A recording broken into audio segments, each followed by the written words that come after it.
La noche cae sin hacer ruido. No hay cámaras, no hay aplausos, no hay escenario. Solo una habitación en silencio y un nombre que, hasta hace poco, empezaba a resonar con más fuerza en el mundo del teatro y la televisión mexicana: Juan José Cervoni. A los 72 años, cuando muchos creen que la historia ya está escrita, él todavía parecía estar construyendo la suya, y sin embargo, todo terminó de forma repentina. ¿Qué ocurrió realmente en esas últimas horas? ¿Por qué la noticia de su muerte llegó acompañada de más preguntas que respuestas? ¿Cómo es posible que un hombre que comenzó su carrera artística tan tarde, que luchó durante años para ser visto, se marchara justo cuando su nombre empezaba a encontrar un lugar en la memoria del público? En las primeras horas tras su fallecimiento, los titulares fueron breves, casi fríos. No hubo detalles claros, no hubo explicaciones completas, solo confirmaciones oficiales y un silencio incómodo alrededor de las circunstancias finales. Un silencio que, en el universo de las figuras públicas, suele decir más de lo que parece. Esta no es solo la historia de una muerte. Es la reconstrucción de unas últimas horas marcadas por la incertidumbre. Es el intento de entender qué pasó realmente cuando se apagaron las luces, cuando el telón ya no volvió a levantarse. Hoy, vamos a retroceder en el tiempo, vamos a detener el reloj, y vamos a entrar paso a paso en los últimos momentos de Juan José Cervoni. La noticia se propagó con una velocidad extraña, casi contradictoria. No fue una explosión mediática inmediata, sino una ola que creció minuto a minuto. Primero, un breve comunicado. Luego, mensajes de despedida. Después, la sorpresa colectiva: Juan José Cervoni había muerto. En redes sociales, actores, directores y figuras del teatro comenzaron a escribir casi al mismo tiempo. No eran mensajes largos ni elaborados. Eran frases cortas, cargadas de incredulidad. No lo puedo creer. Demasiado pronto. Justo ahora. Esa última expresión se repitió como un eco incómodo. Justo ahora, cuando su nombre empezaba a ser reconocido por un público más amplio. Justo ahora, cuando parecía haber encontrado por fin un espacio propio. Los medios retomaron la noticia con cautela. No había demasiados datos que añadir: la edad, el nombre, la confirmación del fallecimiento, poco más. En un ecosistema informativo, acostumbrado a detallar hasta el último minuto de las celebridades, la falta de información resultó llamativa. No se hablaba de un accidente concreto, no se hablaba de una enfermedad conocida, no se ofrecía una cronología clara, solo un hecho irreversible y un vacío narrativo alrededor. Ese vacío fue, en sí mismo, el primer impacto, porque Juan José Cervoni no era una figura cualquiera.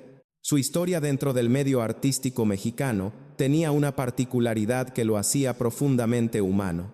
No había llegado joven al escenario, no había sido un niño prodigio ni una estrella precoz. Había tocado la puerta del reconocimiento cuando muchos ya habían dejado de llamar. Por eso su muerte se sintió distinta, no como el cierre natural de una carrera larga y consagrada, sino como la interrupción abrupta de algo que apenas estaba tomando forma.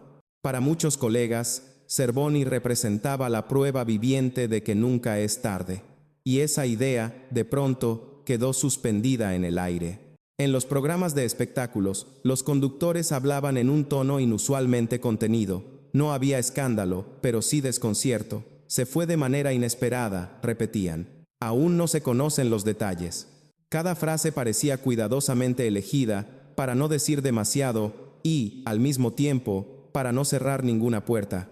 Entre el público, la reacción fue similar. Personas que lo habían descubierto recientemente se preguntaban quién había sido realmente ese hombre que ahora ocupaba titulares póstumos. Otros, que lo conocían del teatro, sentían una pérdida más íntima, más silenciosa. No había una imagen fija de Cervoni en la memoria colectiva, había fragmentos, y esos fragmentos empezaron a unirse justo después de su muerte. Ese es el primer gran contraste de esta historia. La visibilidad llegó junto con la despedida. Su nombre se buscó más en las horas posteriores a su fallecimiento que en muchos de los años anteriores de su vida artística. Y esa paradoja, ser visto plenamente solo al desaparecer, es una de las claves para entender por qué su final resuena con tanta fuerza. Pero para comprender cómo se llegó a ese punto, es necesario retroceder mucho más. Volver atrás, antes de los comunicados, antes de los homenajes, antes del silencio informativo. volver a un tiempo en el que Juan José Zerboni todavía no era noticia y ni siquiera era actor. Mucho antes de que su nombre apareciera en carteleras o créditos televisivos, Juan José Zerboni llevaba una vida que parecía destinada a permanecer lejos de los reflectores. No hubo una infancia rodeada de cámaras, ni una adolescencia marcada por castings. Su camino fue otro, más silencioso, más común, y quizá por eso más pesado de cargar. Durante décadas, Zerboni fue un espectador del mundo artístico, no un protagonista. Observaba desde fuera cómo otros construían carreras, cómo los aplausos llegaban temprano para algunos, y cómo el tiempo parecía cerrarse para quienes no habían empezado a la edad correcta. En entrevistas posteriores, quienes lo conocieron de cerca recuerdan a un hombre reservado, disciplinado, con una inquietud creativa que tardó muchos años en encontrar salida. El giro llegó cuando ya había pasado los 50. Una edad que, dentro de la industria del entretenimiento, suele ser sinónimo de cierre, no de inicio. Pero Zerboni decidió ignorar esa lógica. Entró al teatro no como una promesa, sino como un aprendiz tardío. Cada ensayo era un desafío, no solo técnico, sino emocional. Competía con actores más jóvenes, con menos responsabilidades, con menos miedo a fracasar. Ese miedo, sin embargo, no lo paralizó, lo empujó. Sus primeras apariciones no fueron protagónicas. Papeles pequeños, obras modestas, escenarios donde el público no siempre llenaba las butacas. Pero había algo en su presencia que llamaba la atención de quienes miraban con cuidado. No era brillo juvenil ni carisma explosivo, era solidez, era una sensación de verdad. Zerboni actuaba como alguien que había vivido, no como alguien que interpretaba la vida desde la teoría. Poco a poco, comenzaron a llegar más oportunidades. El teatro se convirtió en su territorio natural. Allí, lejos de la inmediatez televisiva, encontró un espacio donde la edad no era un obstáculo, sino un recurso. Cada arruga, cada pausa, cada silencio tenía peso, y el público lo percibía. Cuando finalmente dio el salto a la televisión, lo hizo sin el aura de estrella, pero con una ventaja silenciosa. No tenía nada que demostrar, salvo a sí mismo. Sus participaciones despertaron curiosidad. ¿Quién era ese actor que aparecía de repente, con una intensidad distinta, con una historia que parecía no contarse del todo? Sin darse cuenta, Juan José Zerboni empezó a encarnar una narrativa poderosa, la del hombre que llega tarde, pero llega de verdad. Y esa narrativa comenzó a crecer justo cuando el tiempo, ese mismo tiempo que había esperado tanto, empezaba a volverse frágil. Porque mientras su carrera tomaba forma, su vida personal y su cuerpo cargaban ya con décadas de desgaste. No hay indicios públicos de una fama desbordada, ni de excesos exhibidos. Lo suyo era más sutil, más interno. La presión no venía de los titulares, sino de una pregunta constante. ¿Cuánto tiempo me queda para hacer todo lo que no hice antes? Esa pregunta no suele aparecer en las biografías oficiales, pero está presente en cada historia de quienes comienzan tarde. Y, en el caso de Zerboni, esa tensión entre urgencia y vocación se convertiría en un hilo invisible que lo acompañó hasta el final. Para entender sus últimos días, hay que tener esto en mente. No se trataba de un hombre en retirada. Era alguien que por primera vez sentía que avanzaba. Y avanzar, a veces, exige más de lo que el cuerpo y la mente pueden soportar. Porque el verdadero descenso no siempre empieza con un escándalo público. A veces comienza en silencio, justo cuando todo parece, por fin, estar funcionando. Con el paso de los años, esa sensación de avance empezó a convivir con otra, mucho más incómoda. Juan José Zerboni trabajaba más, ensayaba más, aceptaba proyectos con una intensidad que sorprendía incluso a quienes lo rodeaban. Para algunos, era simple pasión tardía. Para otros, era una carrera contra algo que no se veía, pero se sentía. En el medio teatral, se comentaba que rara vez rechazaba una oportunidad. No porque necesitara desesperadamente el trabajo, sino porque entendía el valor del tiempo como pocos. Cada obra era una posibilidad que no había tenido antes. Cada llamado era una confirmación de que, finalmente, alguien estaba escuchando. Pero esa misma urgencia tenía un costo. No existen registros públicos de grandes escándalos asociados a su nombre. No hubo titulares sobre adicciones, ni conflictos legales, ni exposiciones mediáticas violentas. Y, sin embargo, eso no significa que su camino estuviera libre de sombras. Las sombras, en su caso, eran internas, el cansancio acumulado, la presión de no fallar ahora, el miedo silencioso de que este reconocimiento fuera tardío y breve. Quienes compartieron escenario con él recuerdan jornadas largas, ensayos que se extendían más allá de lo previsto, un perfeccionismo que a veces rozaba la autoexigencia extrema. Cervoni no actuaba para cumplir. Actuaba como si cada función pudiera ser la última oportunidad de demostrar que su lugar allí estaba justificado. Esa forma de vivir el trabajo empezó a reflejarse en pequeños detalles, cambios de humor, sutiles, momentos de silencio prolongado entre ensayo y ensayo, una tendencia a aislarse cuando el cuerpo pedía descanso. Nada de esto era alarmante por sí solo, pero, visto en retrospectiva, empieza a dibujar un patrón. En los meses previos a su muerte, su agenda seguía activa. No había señales claras de retiro ni de pausa. Al contrario, seguía vinculado a proyectos, a lecturas, a planes que apuntaban hacia el futuro. Esa es una de las razones por las que su fallecimiento golpeó con tanta fuerza. No encajaba con la narrativa de un final anunciado. Aquí aparece otra paradoja inquietante. Juan José Cervoni no estaba cerrando ciclos, estaba abriendo puertas. Y cuando una vida se interrumpe en ese punto exacto, la pregunta inevitable no es solo ¿qué pasó?, sino ¿qué estaba a punto de pasar? Porque detrás de la imagen pública de un actor perseverante, había un hombre de 72 años, sosteniendo un ritmo emocional y físico que no siempre se menciona cuando se habla de vocación tardía.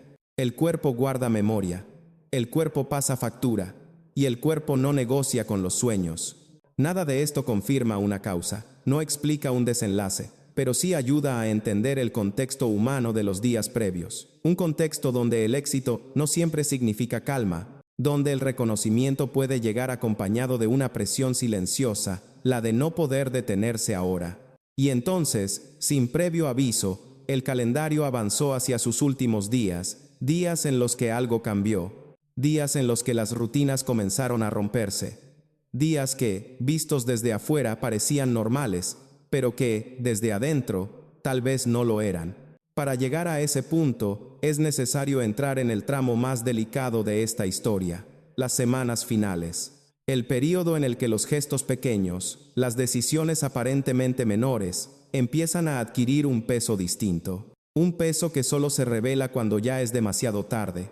En las semanas finales, quienes estuvieron cerca de Juan José Cervoni, notaron algo difícil de describir con precisión, pero imposible de ignorar después. No fue un cambio brusco ni un evento concreto, fue una suma de detalles, cancelaciones de último momento, llamadas más cortas de lo habitual, respuestas que llegaban tarde, pequeñas grietas en una rutina que, hasta entonces, había sido firme y constante. No hay registros públicos que hablen de una crisis explícita, ninguna entrevista final donde adelantara un cansancio extremo, ninguna declaración que hoy pueda leerse como una despedida. Y, sin embargo, la ausencia de esas señales también forma parte del misterio, porque no todas las despedidas se anuncian. Algunas se esconden detrás de la normalidad. En esos días, Cervoni seguía cumpliendo con compromisos, pero lo hacía de otra manera, más contenido, más callado. Personas del entorno teatral recuerdan que parecía estar siempre pensando en algo más, como si una parte de su atención estuviera en otro lugar. No era tristeza evidente, era una especie de introspección constante, un silencio que no pedía compañía.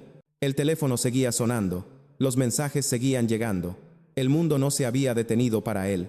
Y quizá ahí reside una de las tensiones más duras de esta historia. Mientras la vida profesional continuaba empujando hacia adelante, algo en su interior parecía empezar a replegarse.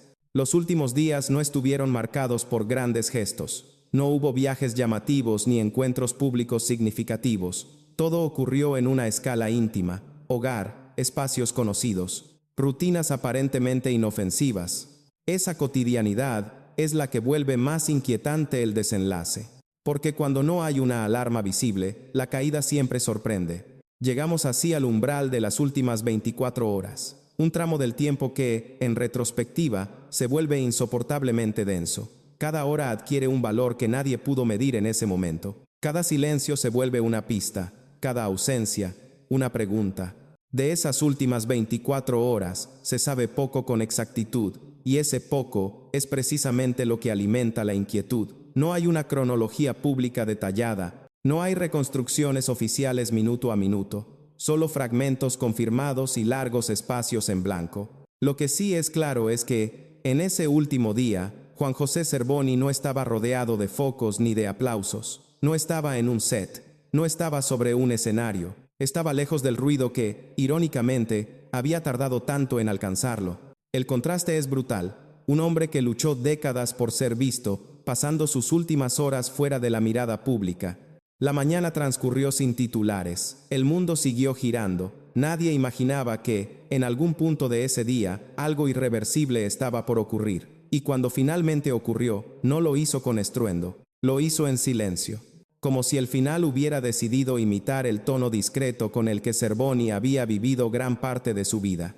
Después, vinieron las confirmaciones, las llamadas, los comunicados breves, y otra vez, el vacío informativo. ¿Qué pasó exactamente? ¿Fue repentino?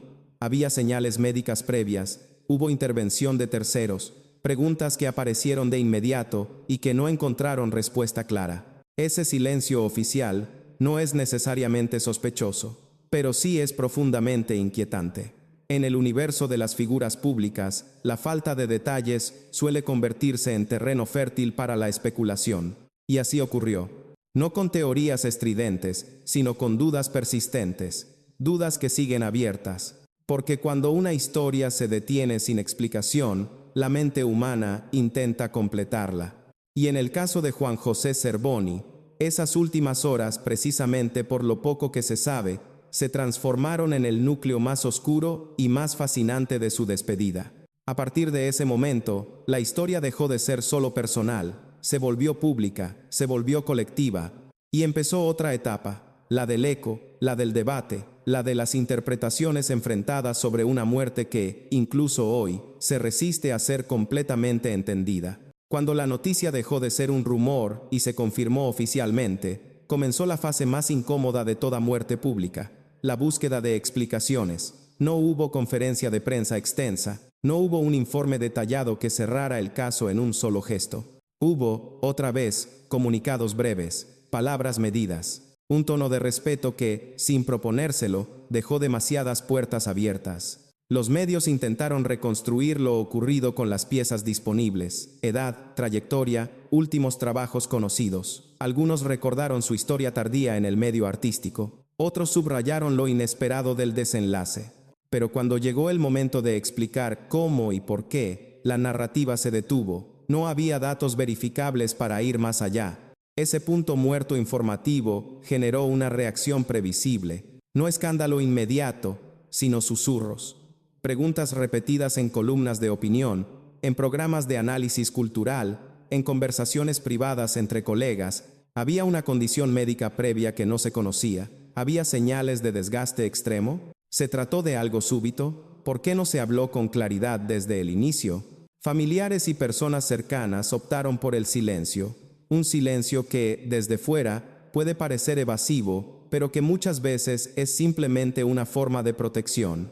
Proteger el duelo, proteger la intimidad, proteger una historia que no pertenece por completo al dominio público, aunque el nombre sí lo sea. Sin embargo, la ausencia de versiones oficiales detalladas alimentó una sensación persistente. Algo quedó sin contar. No necesariamente algo oscuro, pero sí algo incompleto. En un mundo acostumbrado a la sobreexposición, la discreción se percibe casi como una anomalía. En paralelo, comenzaron a circular interpretaciones más simbólicas que factuales. Columnistas y analistas culturales hablaron de la crueldad del tiempo, de la industria que aplaude tarde, del costo emocional de empezar cuando el reloj ya corre en contra, no como acusaciones, sino como lecturas humanas del contexto. Y ahí, poco a poco, la figura de Juan José Zerboni dejó de ser solo la de un actor fallecido para convertirse en un símbolo incómodo.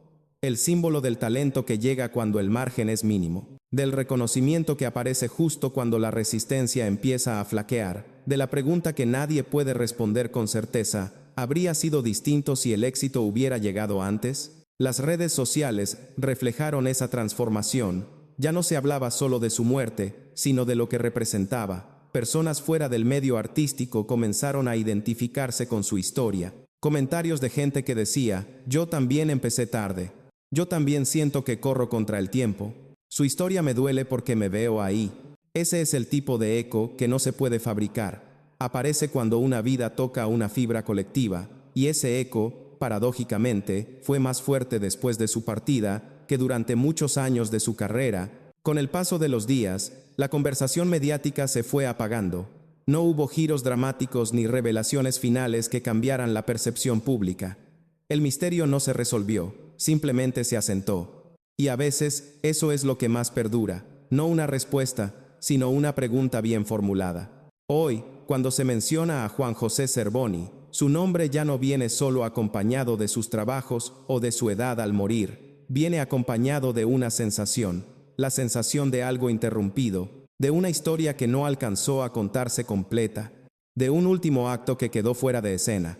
Y quizás ahí reside su legado más profundo, no en la cantidad de obras, ni en la duración de su carrera, sino en el impacto silencioso de su final.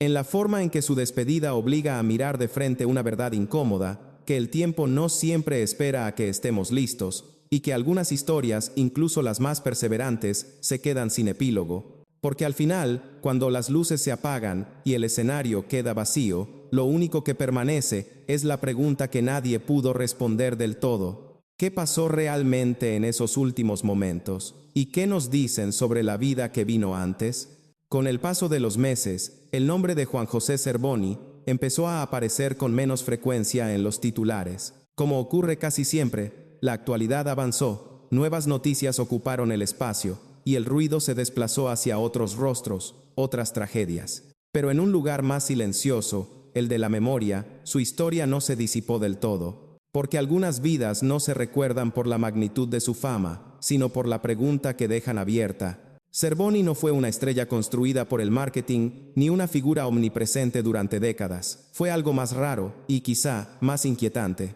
Un hombre que llegó tarde, pero llegó con verdad.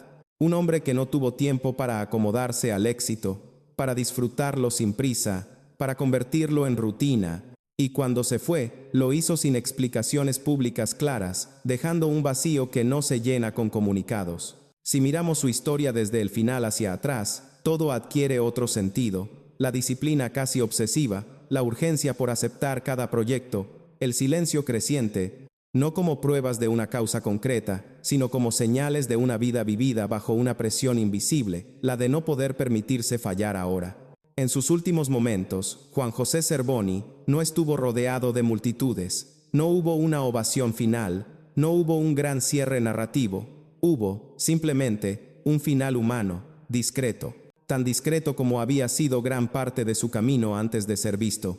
Y quizá eso es lo que más duele de esta historia.